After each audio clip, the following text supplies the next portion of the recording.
Hi everybody, I'm Leah of seejanedrill, and last week we had name this tool. Now what I'm going to do is I'm going to show you the tool and tell you what it is, show you how to use it, and then we'll announce who won. So let's get started. These are precision brass setup bars, and it's the master set. So now you know the name of the tool, but what do they do? Well, I can best illustrate by showing you. We're here at my table saw, and what I want to do is say I want to set the height of my table saw blade to 1/2 inch. Well, I'll just set that bar there, and then what I'll do is I crank up the blade perfectly level with the setup bar. And that's how I know that my depth of cut is 1/2 inch. Now the other thing it does is it measures the width of the cut. Now let's say, for example, I want to cut a piece of wood that's 1 1/4 inches wide. So what I'm going to do is I'm going to take my 1/2 inch bar, I'm going to set it up against the blade. And the other thing I like about the tool is you can combine bars, okay? I've got the 3/4 inch bar, and I'm going to place it right next to my 1/2 inch. Now I'm going to take the fence of the table saw, I'm going to move it snug up against the setup bars and set my fence in place. Now I'm just going to slide my setup bars out. And I know that the distance between the blade and the fence is exactly right on the money at 1 1/4 inches. Now another good use for these setup bars is when you're planing a piece of wood and you want to check the thickness of the stock, these setup bars are ideal. Now I'm here at my router table, and these setup bars ideal for a situation like this. You know, when you have your router attached to a table, it makes it really difficult to set the depth of the router bit.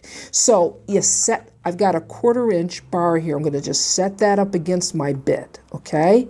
And I'm going to lower the bit, because right now it's a little high. I'm going to lower the bit until it's level with the bar.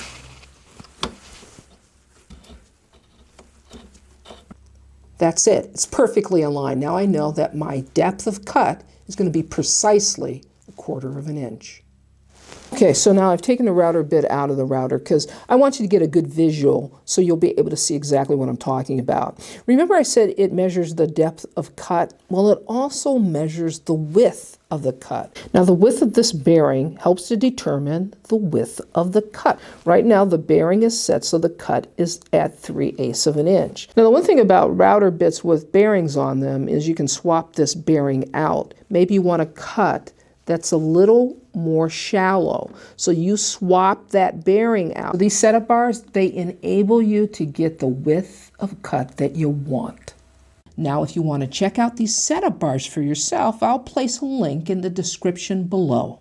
Now's the part that you've all been waiting for, is my guess, who won the Name This Tool contest. Now, initially we thought we would just give away the 2 prizes, but we realized we wanted to give away a 3rd prize for the most thumbs up for their comment. Let's see who won.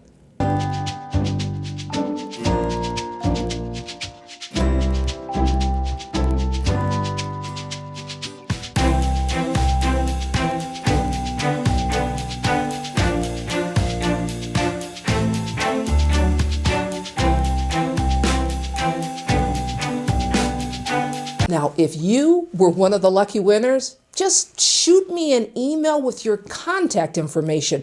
My email address appears in the description below.